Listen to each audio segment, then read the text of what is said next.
اس قسم کے بے گھر لوگوں کی کوئی تعداد نہیں ہے. اور ministry of housing and urban affairs کے جو سینسس ہوا ہے 2011 اور جو انہوں نے رپورٹ دی ہے 2021 میں، اس میں 1,45,000 کو آلریڈی سینکشن کر چکے ہیں.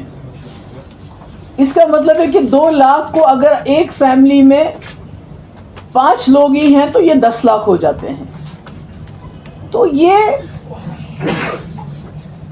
جموں کشمیر کو 370 کے بعد اس طرح ٹریٹ کیا جا رہا ہے جیسے وہ مال غنیمت ہوتا ہے.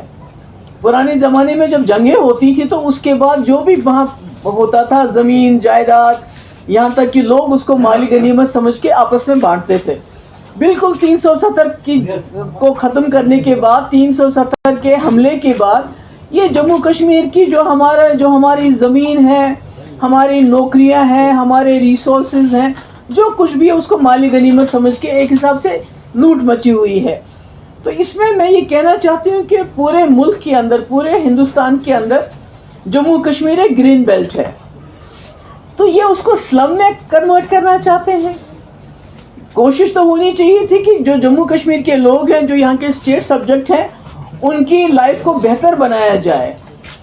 تو باہر سے انویسٹمنٹ امپورٹ کرتے کرتے یہ پاورٹی اور سلمز امپورٹ کرنا چاہتے ہیں جموں کشمیر میں. یہ کیا چاہتے ہیں؟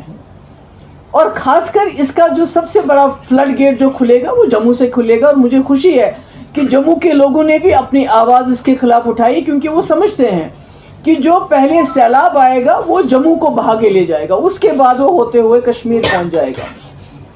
تو اس میں ابھی آپ دیکھیں جموں میں، آپ جموں، کٹھوا، یہ جو ہے اخنور، ریاسی، جتنا بھی آپ دیکھ لیجئے تو یہ سارا اس میں جو ہے بہ جائے گا. ابھی آلریڈی وہاں جو فیکٹریز لگانے والے باہر کے لوگ ہیں، ریڑھی لگانے والا باہر کا انسان ہے، نوکریوں کی تو بات ہی مت کر لیجئے آپ. جو رکشہ والے، جو آٹو والے، وہ بھی باہر کے آگے ہیں. تو کم سے کم جموں کشمیر میں ہمارے پاس جو ہماری اکانومی ہے وہ ہارٹیکلچر ہے، ٹورزم ہے، ہینڈی کرافٹس ہے. اور جموں کے والوں کا تو کچھ بھی نہیں ہے.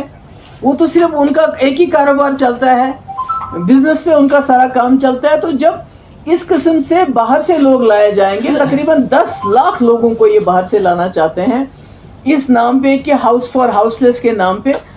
تو یہ کرنا کیا چاہتے ہیں؟ یہ کیوں جان بوجھ کے جموں کشمیر کے لوگوں کو بار بار پرووک کرنا چاہتے ہیں؟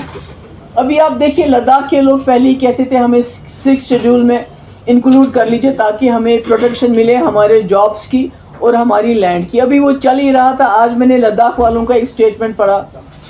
میں تو ان لوگوں کو سلام کرتی ہوں، کارگل اور لداخ کے لوگوں کو، لیہ کے لوگوں کو، جہاں وہاں کے جو ٹورزم ڈپارٹمنٹ کے جو ٹورزم سے جو وابستہ ایجنسیز ہیں، جو وہاں ریلیجس آرگنائزیشنز ہیں، سوشل آرگنائزیشنز ہیں، ان سب نے اعلان کیا ہے کہ جتنی بھی باہر کی انویسٹمنٹ ہے اس کو لداخ میں الاؤ نہیں کریں گے وہ.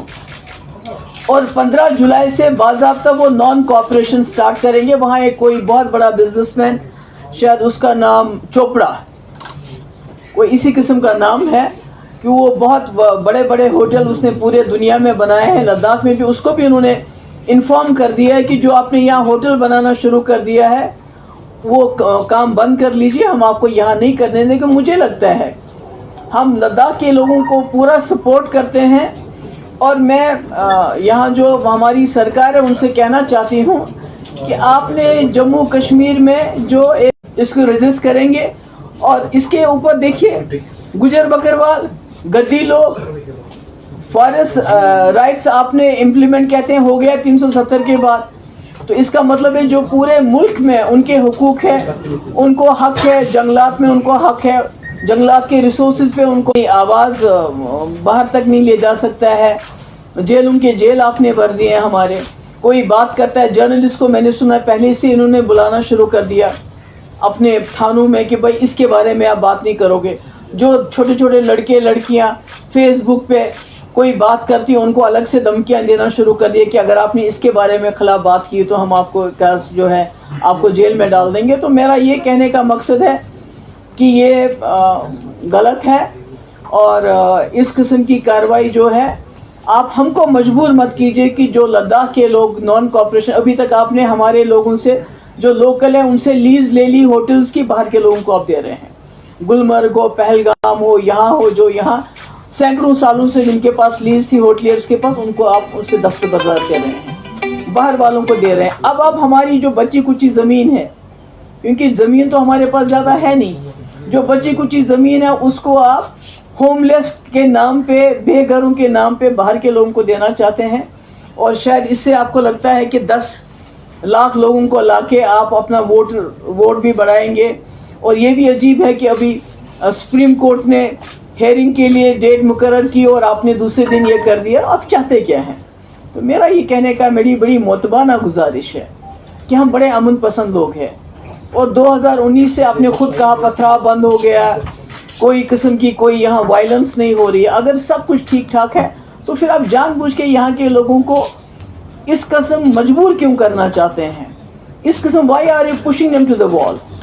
تو میری یہی معتبانہ گزارش ہے سرکار سے بھی اور یہاں کے لوگوں سے بھی کہ لیہ اور کرگل کے لوگوں سے سیکھے، جموں اور کشمیر کے لوگوں کو بھی اکٹھا ہو کے اس حملے کا یہ جو حملہ ہو رہا ہے ہم پہ، ہماری زمینوں پہ، ہمارے جائیداد پہ، جب وہ آئیں گے تو آپ کی پانی، آپ کا بجلی، آپ کی نوکریاں سب آلریڈی تو پہلے ہی بٹ رہا ہے، پہلے ہی جا رہا ہے۔ یہاں تو بجلی کا آپ نے حال دیکھا کیا ہے، جموں میں بجلی کا کیا حال ہے۔ تو اس میں جب تک ہم جموں اور کشمیر کے لوگ، میں اپیل کرتی ہوں اکٹھے ہو جائیے، اور لداخ کی طرح آپ بھی اپنی آواز کو اکٹھا ہو کے اٹھائیے، تاکہ ہم یہ جو اس وقت ہم پہ حملہ ہو رہا ہے، ہماری شناخت پہ حملہ ہو رہا ہے، چاہے وہ ڈوگرا شناخت ہو، چاہے کشمیری شناخت ہو، ہماری زمین پہ۔ مجھے بتائیے جموں میں ہزاروں کی تعداد میں ہمارے کشمیری پنڈت ہیں، کیا آپ نے ان کو 5-5 مرلے زمین دی؟